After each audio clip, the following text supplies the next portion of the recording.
ဟုတ်ကဲ့အားလုံးပဲမင်္ဂလာပါခင်ဗျကျွန်တော်ဒီနေ့ပြောပြပေးခြင်းတဲ့အကြောင်းအရာကတော့နော် MMN Global မှာငွေ provide help လုပ်ထားရင်ငွေလာတောင်းတဲ့အခါငွေပေးနေပါဗျဒီမှာကြည့်ပါဗျ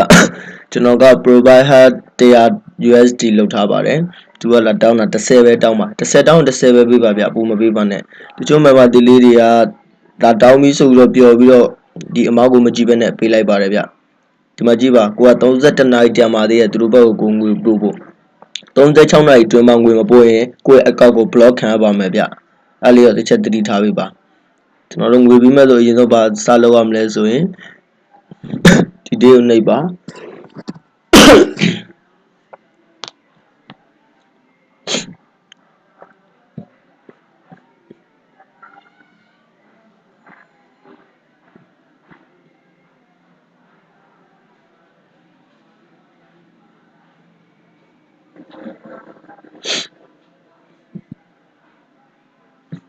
ဒီမှာကိုပို့ရမဲ့ BTC wallet အတွက်ပါဗျ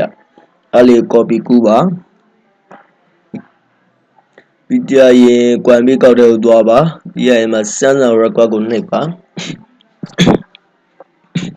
နောက်ကိုကူးလိုက် wallet အတွက်လေးကိုဒီမှာထည့်ပေးပါဗျ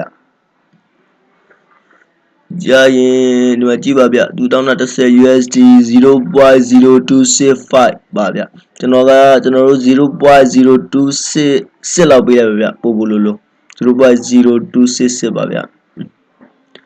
0.0266 ပါဗျဟုတ်ကဲ့ပါ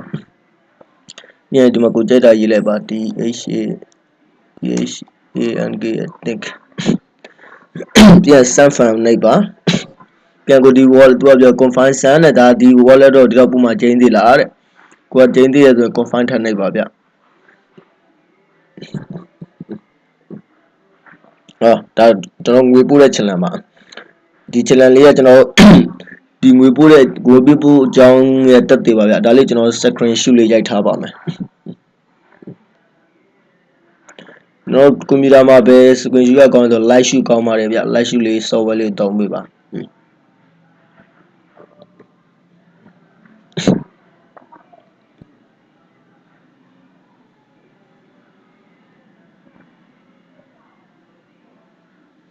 ပြီးကြရင်ကိုယ့်ရဲ့ DMM page ပြန်သွားပါဒီမှာပါဗျ I complete this payment ပဲနေပါကျန်တာတွေ I consent to make payment တို့ I refuse to make money transfer အဲ့မနှိပ်ပါနဲ့နော်ကျွန်တော်အတန်တန်ပြောထားပါတယ် I complete this payment လေးကိုနှိပ်ပေးပါ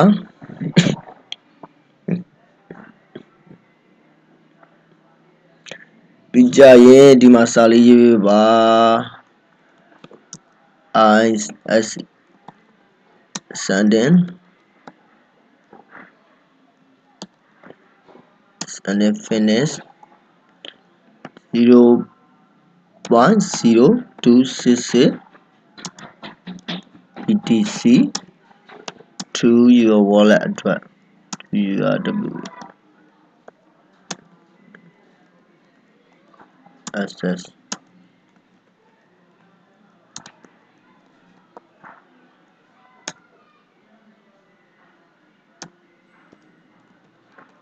please confirm me ဒီ browser မှာကိုခုန screenshot ရိုက်ထားတဲ့ web page channel လေးကိုထည့်ပေးပါဗျ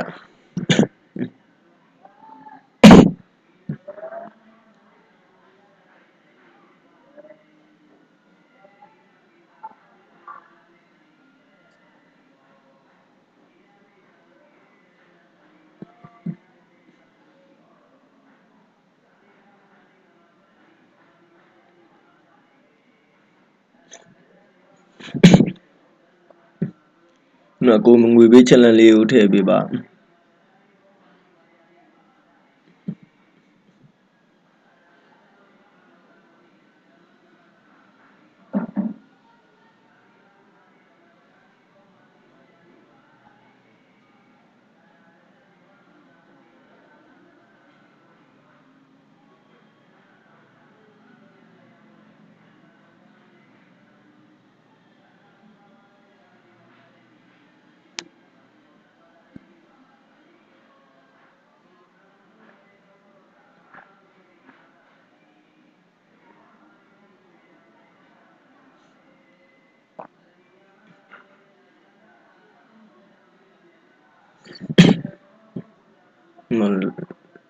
အဲ့လိုလုပ်နေပါဗျ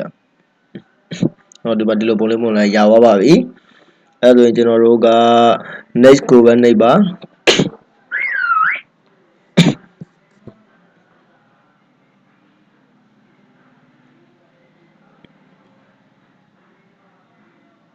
ကျန် next ကိုပဲထပ်နှိပ်ပါ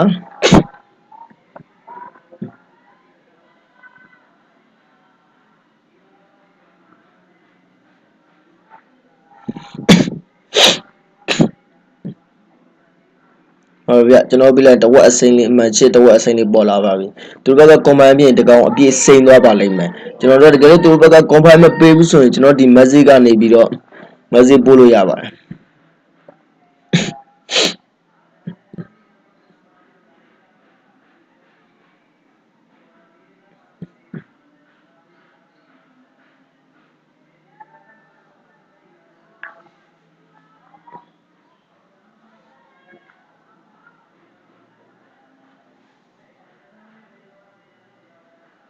ဒီ message ပေါက်နေပြီးတော့ကျွန်တော်တို့ငွေလက်ခံပေးဖို့အတွက်ကိုကျွန်တော်တို့ပြောလို့ရပါတယ်ဗျ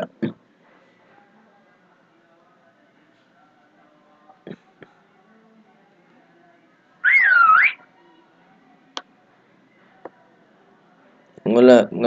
လကခံပဲဟို hey boy please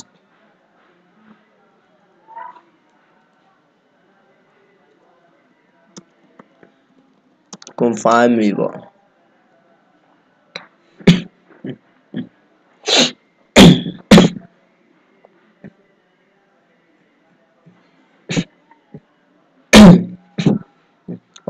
hey please confirm me သူ message သူဒါဖွင့်ကြည့်တဲ့အချိန်မှာဒီ message ကိုသူတွေ့ပါလိမ့်မယ်တကယ်လို့ဒီမှာအပြည့်မစင်သူဘက်ကလက်မခံပေးဘူးသူဘက်ကလည်းအဲ့လိုပဲ36နာရီအတွင်းလက်မခံပေးဘူးဆိုရင်သူဘက်ကအကောက်ကို block ခံရပါမယ်ဗျသူဘက်ကလက်ခံပေးရပါမယ်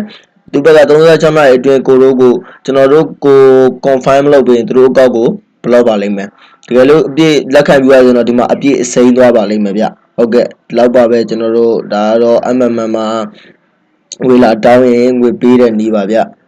လွယ်လွယ်လေးပါဟုတ်ကဲ့အားလုံးပဲကျေးဇူးတင်ပါတယ်